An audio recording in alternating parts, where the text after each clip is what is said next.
What's going on, y'all? I'm Marcus. You're at the channel The Debt Free Dad, where we're following, as always, my financial freedom journey, paying off these last remaining student loans and learning about finance. In today's video, we're going to go through a recap of the investment portfolios that we started through various platforms in February. We're just going to look at the progress. I'm going to go and read the stuff off my phone because it's a little bit easier. We're going to go through it.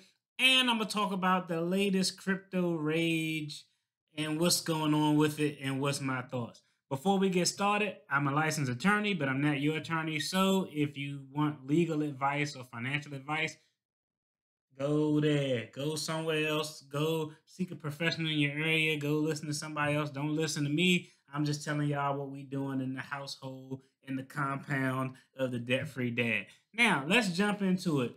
A few portfolios, three portfolios. As always, we got Acorns, which is the easiest, which I recommend for beginners.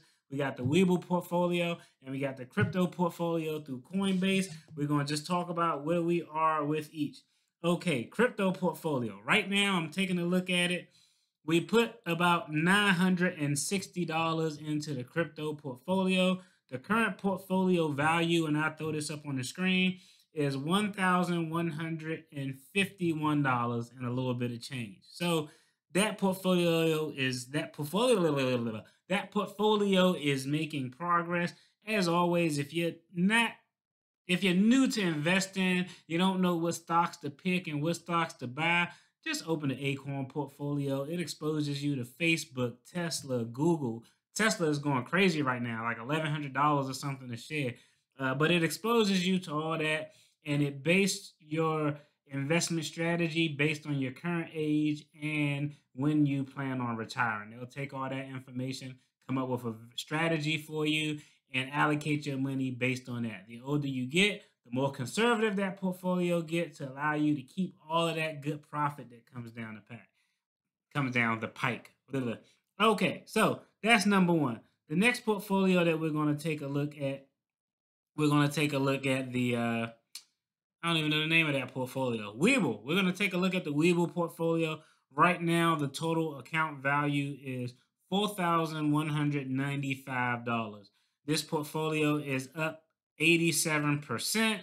That's almost $2,000. You can see $1,953 is what this portfolio is up. Now, let's take a look at some of the holdings that we have. We'll start from the bottom. We had Carnival, which is doing not so great, but I still think eventually stuff is going to get back to normal. So I'm not selling any Carnival right now. I'm not buying any right now, but I'm not selling any. I'm just going to keep waiting till it drop, and probably scoop up some when I can get it for the super low ski. AT&T, AT&T, great dividend paying stock. Overall stock performance is down 7%. AT&T got a lot going on. They got a lot depending in this next 12 to 18 months that can change whether or not I'll actually consider AT&T a good stock. I think for dividend purposes, it is. The growth of AT&T in the future is going to be something that gives me cause to pause because they have a lot going on right now. Um, I won't talk about that in detail on this video. That'll save that for another day. Now we have the Drive portfolio, great stock pickup. This is an ETF that has all the e-car companies, all the companies that make batteries, all the companies that make charging stations. Like I said, when I actually got into this stock, I took a look at the current economic stimulus bills, and it had some crazy billion amount of money that's allocated to e-car because the federal government is trying to get all their vehicles completely switched over to electric cars by a certain date. So I wanted to start throwing money in that market because I don't know what to pick, and I'm not just going to go ham on Tesla. I got Tesla through other ETFs, so this Drive ETF made sense. ADT, y'all see how it's doing. Genworth Fund, that's actually doing great. That's up 33%. Pfizer up 4.2%. Apple up 5.2%. And the big share, the gamble, my dice shot AMC, right now we're sitting up 147%.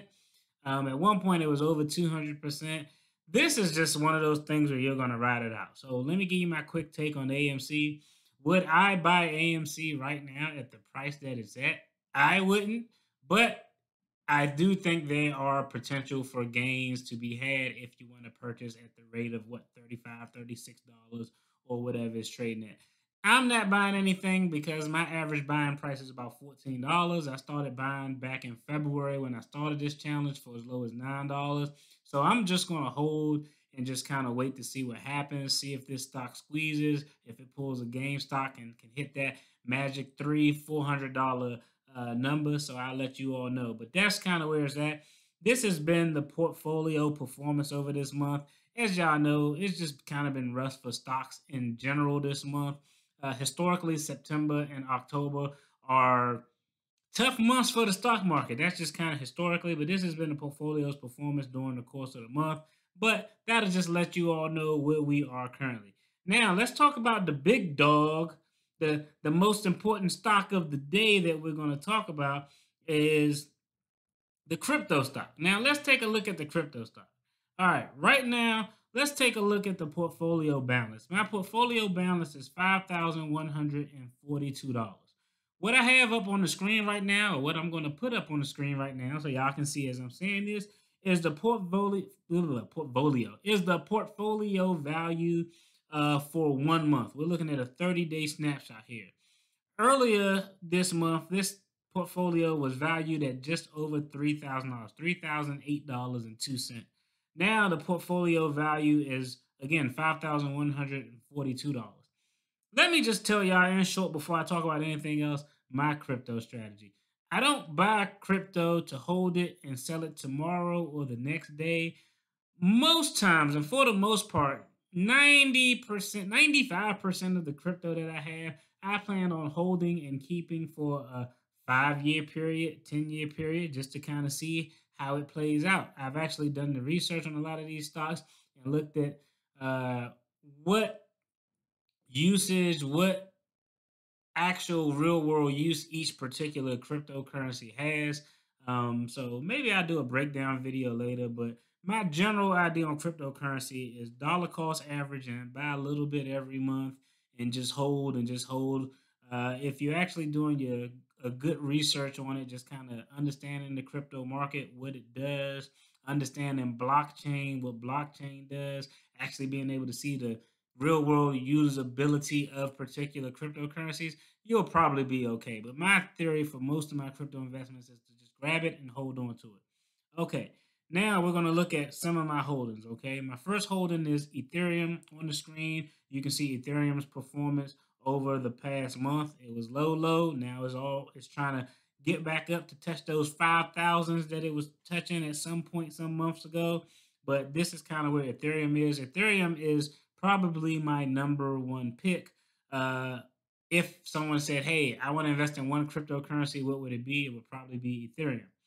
Okay, next up, let's talk about my number two pick is Bitcoin. Bitcoin, you can see, dropped to 40,000. At one point, it was like 38 or $37,000. I took that as a prime opportunity to kind of load up on some. So right now, you see where Bitcoin is sitting at $62,000. But again, 1 month look, it's starting down, but it's going up. It's trending back up. All right, here's another cryptocurrency that I like. I really like this one actually. This is a Bitcoin is like a first generation crypto. Ethereum is like a second generation crypto. It could do a little bit more than Bitcoin. And Cardano is a third generation crypto that can do a little bit more and has a little bit more usability than Ethereum. With Ethereum, you can see it's kind of in flux, but for the most part, I think it's a good pick. This is one that I'm selecting. Next up, have Anchor. You can see Anchor is less than 10 cents. I think I got into Anchor when it was maybe 5 to 7 cents. But again, long hold. I'm holding on it. I'm a diamond handed and see where it turns out. Now, let's talk about this one. Shiba Inu. Now, if you are crypto savvy, you've probably been looking on YouTube and in the media and seeing Shiba Inu and this little puppy everywhere and Elon Musk and the whole nine. Now, let's talk a little bit about it. When the Dogecoin thing kicked off, I jumped on here and I never really was a proponent of Dogecoin. Not that I didn't think that it could have value, because the value is worth what people are willing to pay, and people were willing to pay for Doge. But as an actual cryptocurrency that had real world utilization, I just did not see much there with Doge, so I backed out of it. Now, let's talk about Shiba Inu because I do have some Shiba Inu holdings. I'll bring this screen up to show you actually what I got going on here. With Shiba Inu, oh, I forgot. Down the bottom, I got Stellar Lumens as well. XLM, that's really a good pickup that I have. You can see I got 246 tokens of Stellar Lumens. But now back to Shiba Inu. You can see I have over 12 million tokens of Shiba Inu. Now, the first thing that I did before I jumped on this, and shame on me because I actually follow guys on YouTube who was talking about Shiba Inu months ago, and I was like, you know, I'm always a little slow to do my research.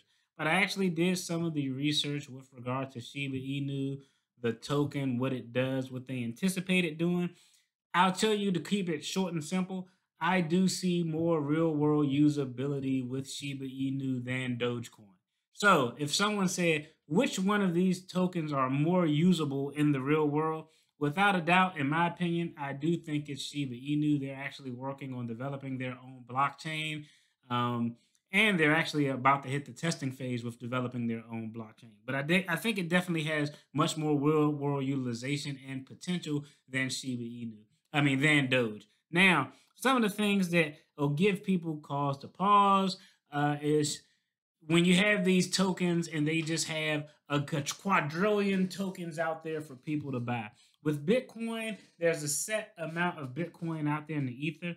Is it 21 million if I'm not mistaken? Let me know in the comments if I'm wrong, but I think it's 21 million Bitcoin out there. I think only 18 million are available. So there are some more Bitcoin out there to be mined. But once you get to 21 million, that's a wrap. That's why they call Bitcoin liquid gold because there's a finite number and you can't have any more.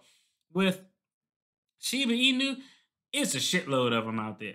So that's one of the things why the price is so low. If you take a look at the Shiba Inu price, it's less than a penny, it's less than half a penny, it's less than quarter of a penny. It's low, low, low, low, low.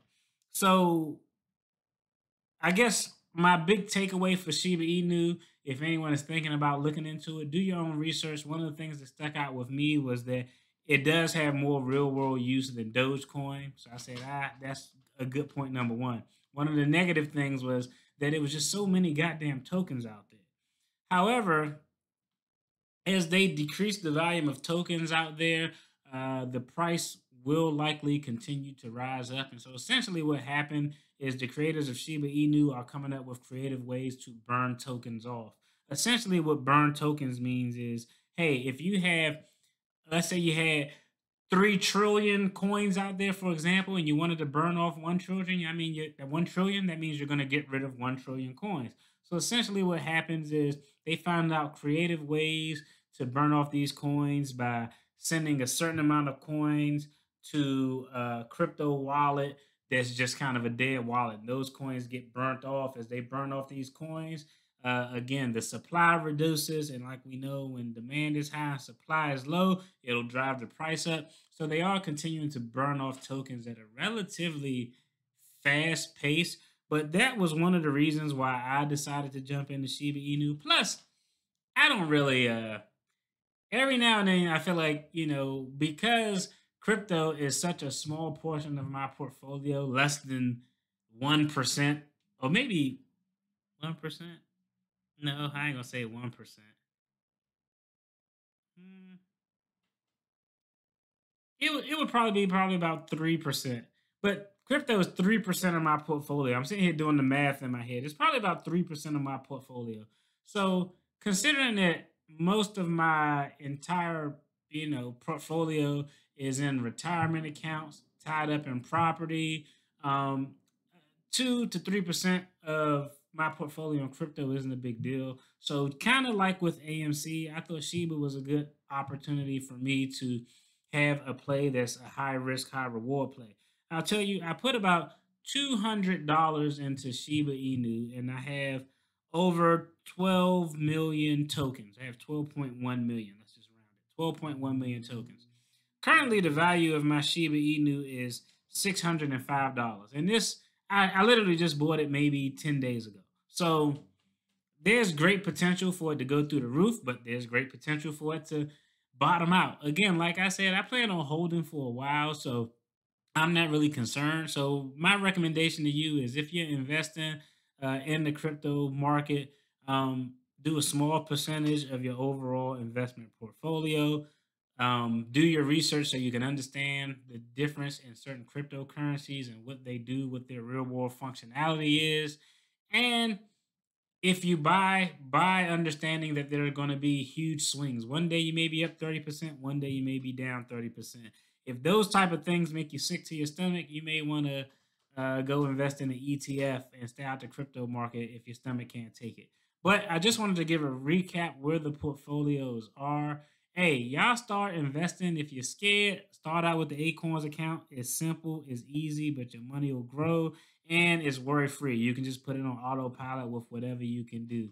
Hey, as always, I appreciate y'all tuning in. Y'all take care, be blessed. And oh, before I close out, these videos are annoying to make because I keep trying to give y'all the latest information. So I like literally record it like 2 hours before I actually publish it because I want to have you all to have my most updated information. But anyway, y'all take care. I'll holler at y'all on Friday. Be blessed. Love y'all. Peace. And if you're still tuned into this video, if you haven't, hit that circle all the way to the right so you can subscribe and get more content related to our financial freedom journey and learning about finance. And check out these videos below. Definitely going to be content you'll enjoy.